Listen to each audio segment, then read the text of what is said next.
Hey everyone, how are you doing? I'm Makeda Valletta. Welcome to my page, Makeda Valletta Travels. I'm live on my IG page and will repost it to my YouTube. I am reporting live from New Orleans. Been here for the past couple of days and about to leave tonight. Those of you who've been following me for a while, you know I absolutely love New Orleans. It's one of my favorite places on earth. It's the only city that ever inspired me outside of my hometown of New York City. And I've spent a lot of time in New Orleans for the past 15 years. Fell in love with the city in 2007, the first time I came here. And I have come back several times a year since then, except for a couple of years because of COVID or whatever. But it just seems like this city has changed. A lot of the energy is not the same. And I think it's not just here. It also feels that way in New York. It also feels that way in DC. It really sucks. And it might feel like that in other cities that I haven't been back to in the past few years. But, a lot of people will say that New Orleans changed since COVID, and it did. I mean, not COVID, sorry, Katrina, which was 17 years ago now. Wow.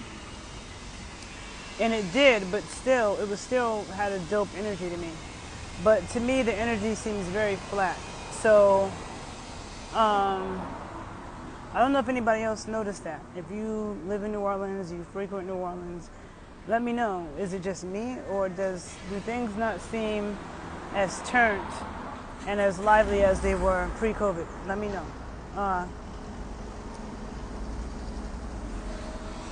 Even when I was in New York last weekend, I went to this event at the Brooklyn Museum.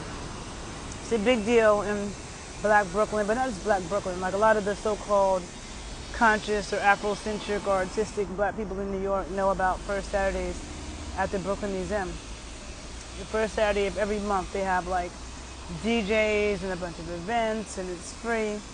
And pre-COVID, people just walked in. It was packed. I went to it on whatever the first Saturday was of August. I don't know if it was the 5th, the 6th, whatever. And there was a long line. You had to make reservations. And it was whack as fuck, okay, inside. It was not as good as it used to be, okay? And one of the things that I don't like about Black Brooklyn is that, now when I say Black Brooklyn, I'm talking about the so-called Afrocentric, artistic, so-called conscious. I would use both my hands, but I'm using my other hand to hold the phone. People go to, they all, what am I trying to say? Oh yeah, they're all into house music, right? So but that's what I mean when I say Black Brooklyn. Like the artsy crowd, the Afrocentric, conscious crowd. They love house music. You go to Black events like that in Brooklyn, you're going to hear house music. Chicago, where I live now, Black American events dominated house music is the only thing they play. At least in Brooklyn, they play house music and they play other shit. But I'm from Harlem, where they don't play that. Okay? They don't be playing house music and stuff like that. But I hate house music, right? But I love really good music. And New Orleans was a place that, I felt New Orleans second line, if you don't know what it is, it's the most amazing shit. It makes me want to jump out of my skin. I am somebody who loves live music and recorded music, but good music, funky music, soulful music, dope shit. You know what I'm saying? Like, all music is not good music to me. And I love being around a bunch of people who can dance. That's like a high for me. That's something that, there's people who want to get an adrenaline rush by jumping out of an airplane and doing dangerous shit, getting on a motorcycle, spinning around in circles in cars. Nah. For me, being around some loud, dope, vibrating music, whether it be live instruments, live drums, or some recorded music that's loud on a great sound system with people who can dance their ass off, I love that. And right now, I'm just floating on the memories because I can't, New York, the spots that I used to go to that was lit, a lot of those places aren't there anymore. I go to certain events that I think is going to be dope, and there's a bunch of corny people. Same thing, in New Orleans now. I don't live in New Orleans, and so, hold on. I've only been here twice. I've been here twice this year. So this is August. 2022. I was here in April. Prior to that, I hadn't been here since the end of 2019. So if you're in New Orleans and I'm missing something, let me know. Let me know if it's just a figment of my imagination. But I feel like a lot of places don't have the same energy they had pre-COVID.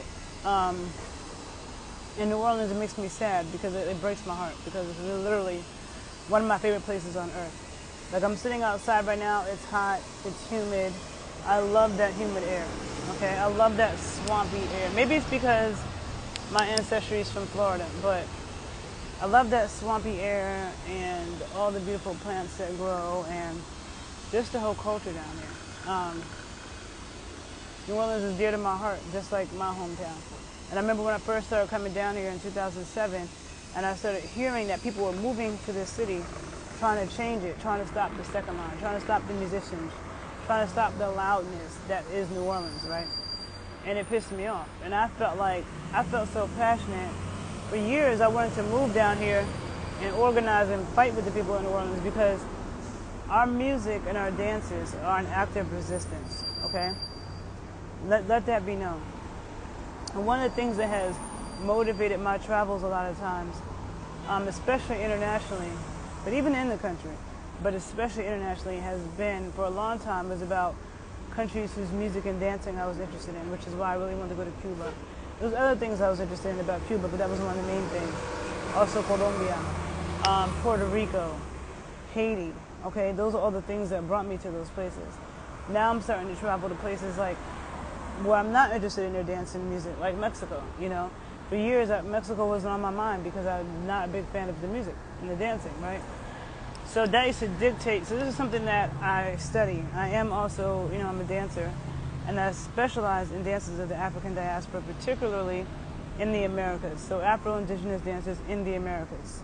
That is North America, South America, Central America, the Caribbean, and the Congo.